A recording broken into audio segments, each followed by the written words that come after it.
Enterprise TV, a tradition of truth.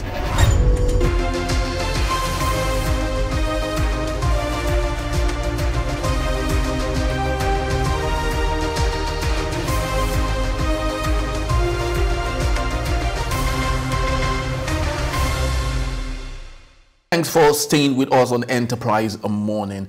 In our main conversation for today, we head to Ogun State, where the Commissioner of Police, Abiodun Alamotu, has said the persons behind Wednesday's murder of the Director of Finance in Governor Dapo Abiodun's office, Taiwo Oyekomi, were in-house.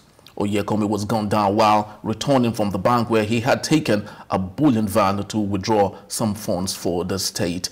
In a telephone interview with the National Daily Wednesday, Alamotu revealed that the robbery and murder were premeditated, wondering how the robbers were fully armed with a sledgehammer to break into the bullion van. According to him, the gunmen must have been well informed by an insider that the deceased was heading for the bank to make withdrawals.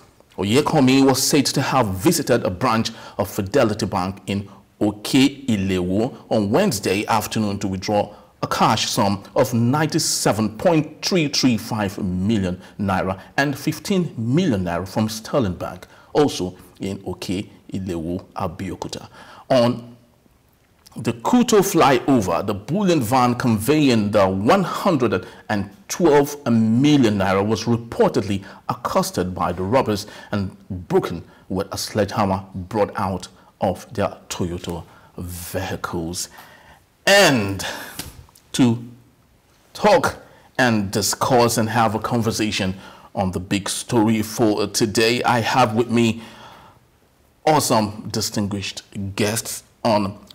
In my immediate left, I have Olayinka Oyebile. He is an author and a journalist, and from my far left is Innocent Aduloba. He is a public affairs commentator. Gentlemen, you're welcome to Enterprise Morning today. Good morning, my pleasure to be here. Good morning, and thanks having you on Enterprise Morning. So let's jump into our big conversations for today. I'd love to hear from you, sir, Mr. Olayinka. What do you think about this story? First of all, I would like to register my condolences with the family of Oyekomi for the unfortunate death. But besides that, I think he died a needless death. What do I mean?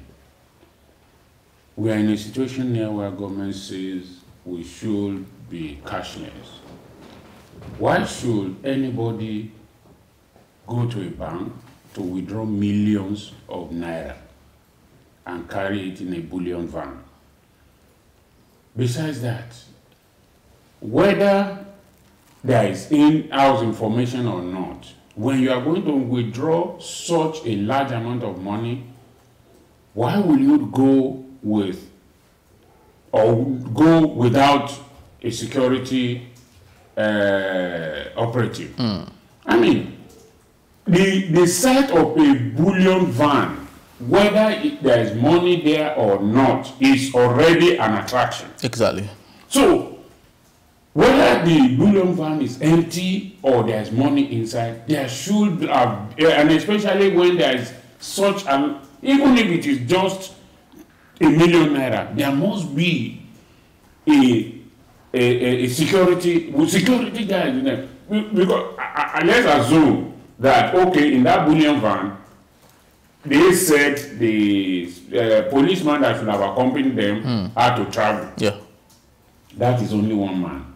And then these people came with 5. So if they came with 5 with one armed person, what will they have done? They will still have overwhelmed him. Very true. So I think the government must leave its talk. If we are talking of cashless, who are the people that they want to give this money to that they can't do a transfer? Honestly, I think the man just died a needless death. And it's very unfortunate. And a finance director, for that matter, why should such a senior person follow a bullion van to the bank? And the police commissioner that said it is an insider's job, even me that I'm not a security personnel, and that's the first thing anybody would do. We all read elementary crime novels. When crimes occur like that, the first suspects are all the people in that surrounding that vicinity. So whether he says an e-house thing or not, we all know. First of all, that is the best way to first of all deal with it. People inside, somebody must have told somebody else that our guy or so person is going to bank to collect money or whatever. So the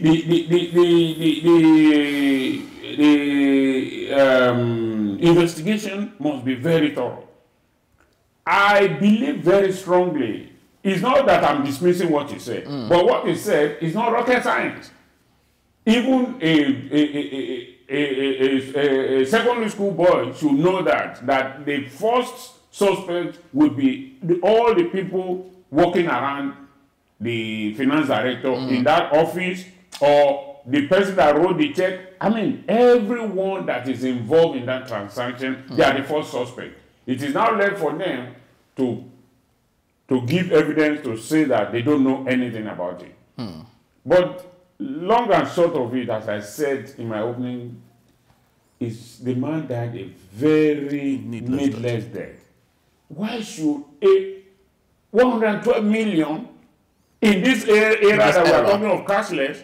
I mean, it's very unfortunate. Very, very unfortunate. I'm surprised that any government official, you don't blame the dead. But if I were to be in his shoes, I would rather lose my job than go to the bank with that. No, I won't. I won't. All right, Mr. Innocent, the Commissioner of Police did say he is suspecting insider collusion. Now, do you think there's really something suspect about that? Thank you. Good morning, viewers. Lovely time to be on Enterprise TV. That's a theory of investigation. Yeah. But there are facts or happenings that may point to that. Okay. The fact that such a senior government official got shot, possibly, if you ask me, at point blank range.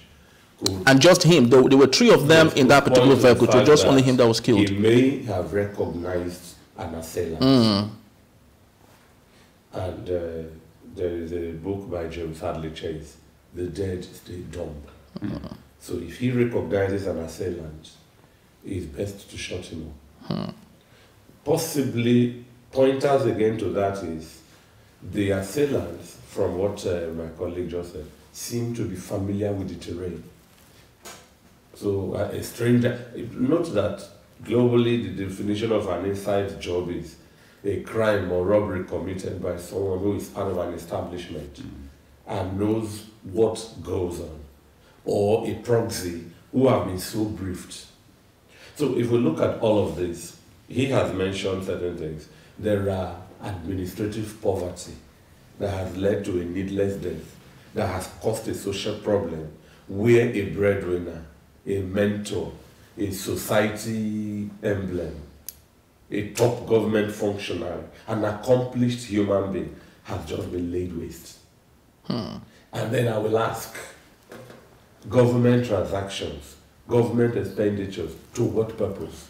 Exactly. If government was going to tie a road, build a culvert, procure medicines, look after community programs, they won't need $1 billion to convey such cash.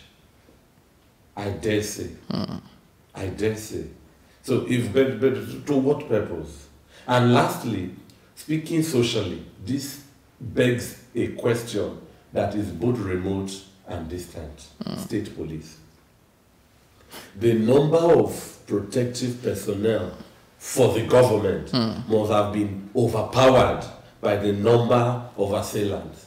And so I find it a ridiculous. You mean for that particular scene, or is it you're speaking holistically now? No, I will come this way. Okay. Ogun State is a state in this country. Okay. If you ask me about the richest states industry-wise.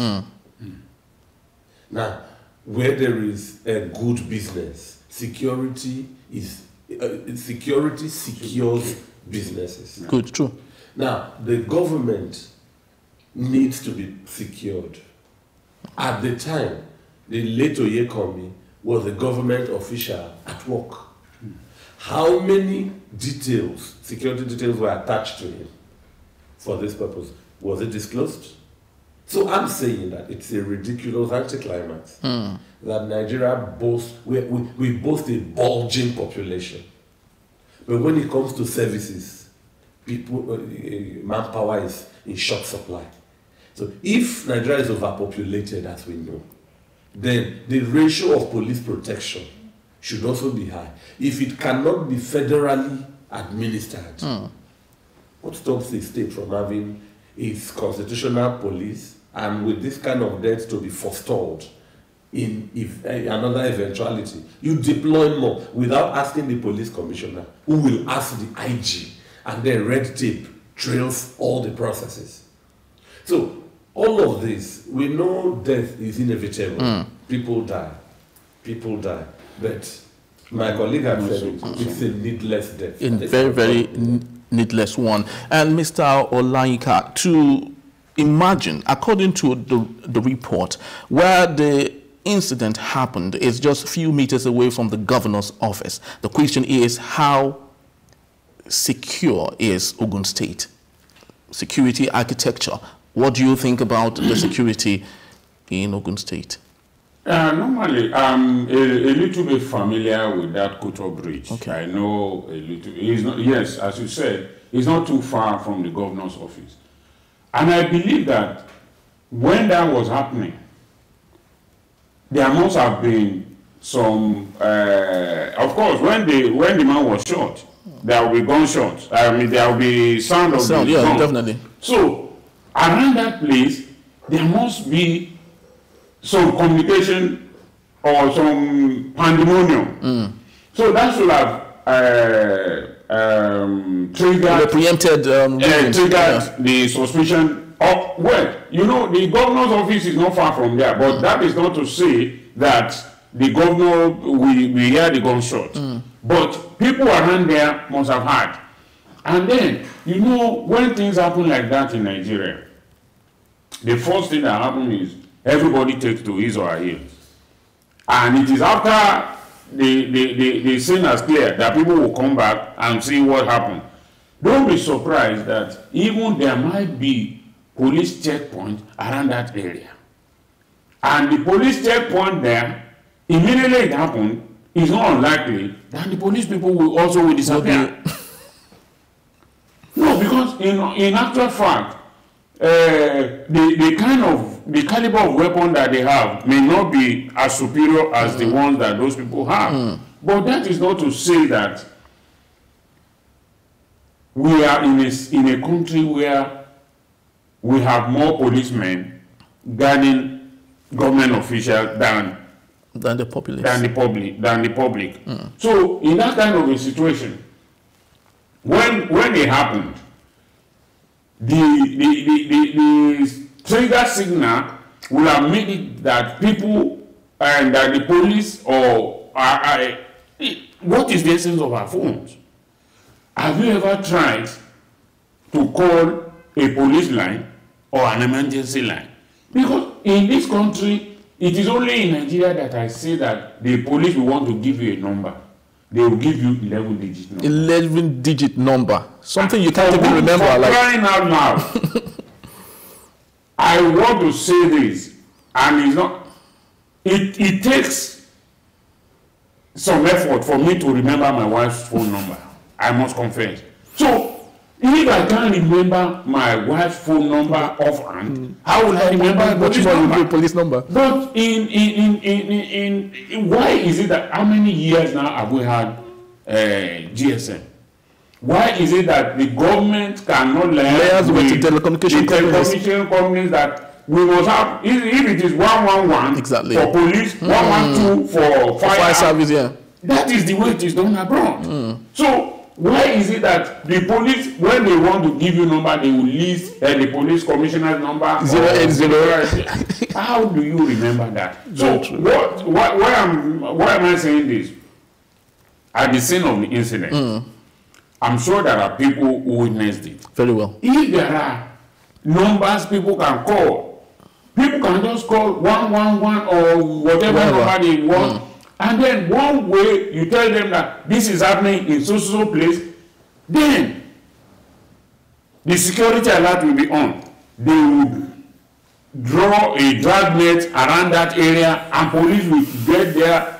That may not have saved the man's life, but at least the culprit would help. Yes. Because crimes are committed in Nigeria because people are not punished. How many people have we had that have been killed? Very senior people. Unfortunately, in the next 4 weeks, if it gets to that, you see this will fall off our radar. Bola Ige, a sitting Attorney General of Nigeria, was killed. What has happened up to this moment? I mean, we have so many people that have been killed, but up till now, we haven't solved that problem. Has any arrest been made? I'm not sure yet. So, it's very unfortunate. It's very, very unfortunate. Our crime fighting system is very bad. And as my colleague said, maybe the solution would be state police. But that is not to say it will solve it entirely, but it might stem it. All right, so just before we go for a very short break, for just 1 minute, Mr. Innocent, I'd love to ask you, according to reports, it's been stated that the police had made some arrests. The first person that was arrested was the policeman who absconded, right, that was supposed to be with Mr. Oyekomi, but he left. They said he didn't even take excuse before even leaving. How shoddy, or what do you think? Is it possible do you think the police will do a very good job in arresting the people who might be culprits to this? Okay, I'm very brief on this. First of all, there is something called esprit de corps. I don't expect much to be done to that policeman, or else they may, on the flip side, want to scapegoat him and make it look like they are seriously doing something. Now, secondly, all of what we are talking about has become a matter of conjecture. So I'm going to stretch the conversation further. Governors have security, is it security votes? Yes, security, yes, votes. Senators have constituency allowances, not to go as far as the federal government. We're in a season where there's lose money for presidential yachts, trillions for jeeps. So, and this is the 21st century where we are in the mix of artificial intelligence. Juxtapose all this behemoth budget with the cost of a CCTV for a street. So that by now, we wouldn't be in conjectures. We would be watching tapes, trying to recognize faces, people sketching what are semblances, even from silhouettes. So if all of these monies, as I explained, are going in one direction for elitist protection, the camera will protect the masses and it's cheaper. Exactly, true.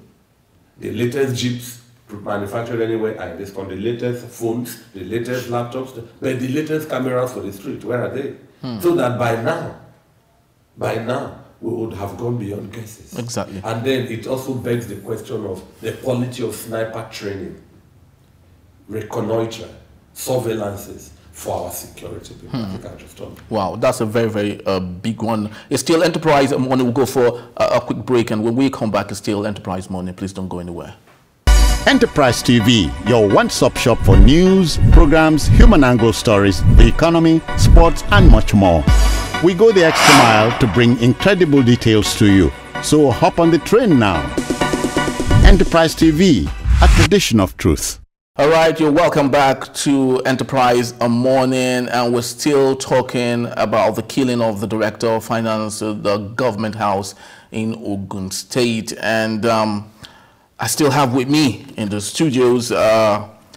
Olayika Oyegbile and Mr. Innocent Adulogba. And to you, Mr. Innocent, talking about and Looking at the very humongous sum that was being taken to the government house from the various banks, what do you really think? Do you really think there's need in this cashless policy? Do you think there's still need for such humongous sum of amount? Well, like I said earlier, it questions the purpose of the transaction. Of course, government does not, Ogun State Governor Dapo Abiodun and the entire Ogun government apparatus do not owe me explanations incrementally about how they spend or administer finance.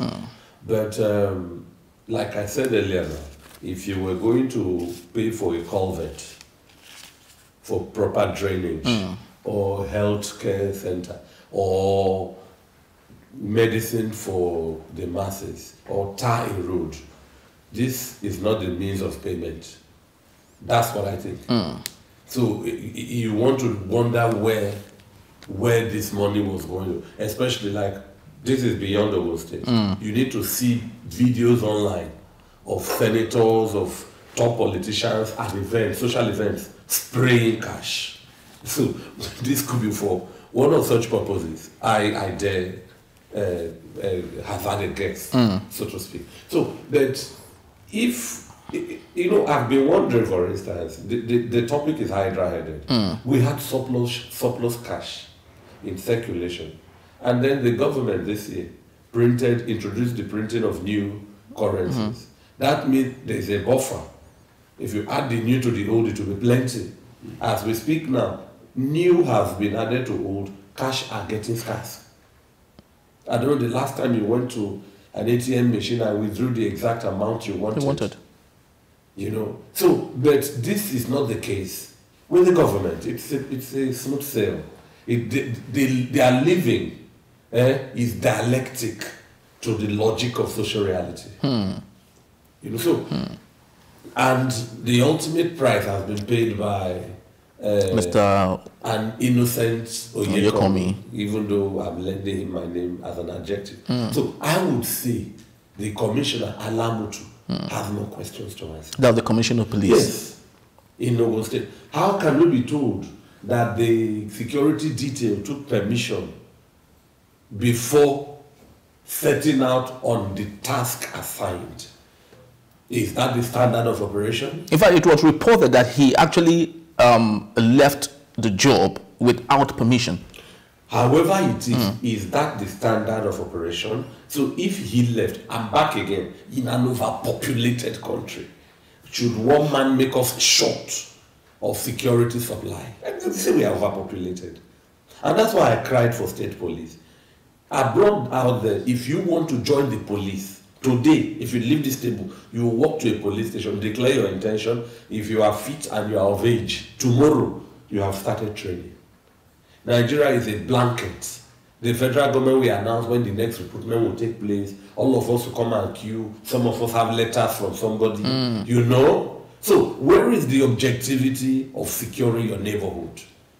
And with this kind of cash missing, my brother, leave it to, it was in November day. This cash was now missing in December. Yes, so there's a motive. There's a motive. So the police commissioner, it is in his place to answer more questions with the media. So he can elucidate, throw more light. You see, when you go to the house of the bereaved now, if you watch every crying widow of a slain a husband, they don't cry. They carry out elegies. They cry and ask questions in the saddest of songs. You will hear one question from that woman and your shivers will tell you that there need to be more explanations to this. If the man will not be resurrected, at least it will throw more light, you know, and then the dead or the family can believe the dead can start resting in peace. That's a very, very sad one. It's truly a very sad one. And to you, Mr. Olanyika, a legal practitioner and senatorial candidate in Ogun State, Mr. Femi Aino, has said that the death of Oyekomi was avoidable, and he said that the young man was sent on a killer errand. And to contribute to that, he equally said that the Commissioner of Finance should resign because of that. Do you think it's necessary for the Commissioner of Finance, Ogun State, to resign just because of this pocket issue that they had? Just because. Well, whether the commissioner resigns or not, that will not bring back the dead man. But what we are saying now is just to prevent such happening again. In all my own honest opinion, as I said in my opening shot, that the man died a needless death. All that needs to be done now is the government must re-engineer itself. Why should you withdraw such a large amount of money? The policeman that was supposed to accompany them, in Yoruba land, there is a word that they use for that kind of a thing. It is a case of Oriyomi. That assuming he was there, he might also have been killed. Because as I said earlier on, the amount of money they are going to withdraw, only one policeman cannot secure that amount. These people came, they were 5 according to reports. So what will one armed policeman do with, and I'm sure the 5 of them might be armed, or maybe the driver may not be armed, but whatever it is, only one policeman cannot face 5 other armed men. So whatever they have done, whether they arrested the man or not, whether he took permission or not, even if he took permission or he absconded, why is it that Oyekami was not given other security details to go with him? If that money must be collected on that day, why not leave it for another day? In fact, that is the reason why the senator is saying, it's asking for the Commissioner of Finance to resign, because it is his responsibility to ensure that security details are, given to whoever. The Commissioner of Finance will likely tell you that his own job is to give the check.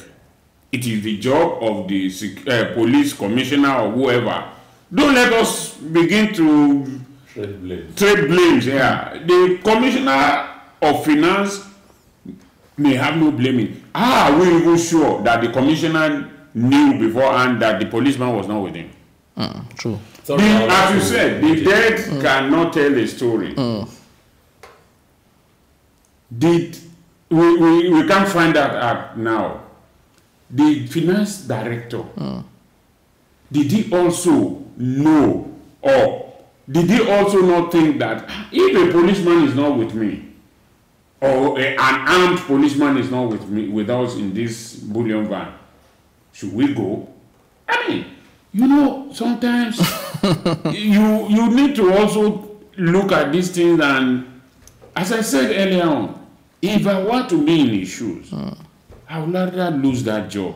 I would rather another person goes, nothing happens to him. Then they will tell me that, oh, you are a coward. Yes, I'm a coward. Do you know that, as Chino Achebe said, it is in the compound of the coward that the coward will stand in his compound and point to the grave of the brave man. Yes, because it is better for you to leave. Living dog is better than a dead lion. I mean, yes, you wanted to add to that. You see, I was watching the news one time. 40 kilometers from the governor's office in Mexico. Children were kidnapped. The governor joined in the search. These children were recovered 4 days later, and then the governor resigned. He said it's a taboo that under his watch. Such a thing. Meanwhile, the place where these children were kidnapped was remote, far from where the governor was. So accountability. It's not our culture in this part of the world to resign. If people will ask what's wrong with so if the man did, it would be a solidarity count. It's not because he was responsible. Like you have said yourself, at the height of that rank of a finance director, must he be an errand man? That's an executive job. That's a job for an executive. Exactly. That a director is now running for. So, and look, the ladder of resignation, if we are in such climb, would also get to their principal. Very true. Who is that administrator in that state? But it's a sad one. It's a very sad one. It tells you that in 2023, in the age of artificial intelligence, Nigeria still enjoys primitive patterns. It's very, very sad. It's very, very sad, a very sad one. Oh, well, we pray for the soul of Mr. Oyokomi and for the family that he has left behind. We pray that God would, find a way of bringing consolence to them. All right, that's the size of a package on Enterprise morning today, Friday. We want to say a very big thank you for keeping a date with us. My name is Henry Igubike. This is Enterprise TV. Bye for now. Enterprise TV, your one-stop shop for news, programs, human angle stories, the economy, sports, and much more. We go the extra mile to bring incredible details to you. So hop on the train now. Enterprise TV, a tradition of truth.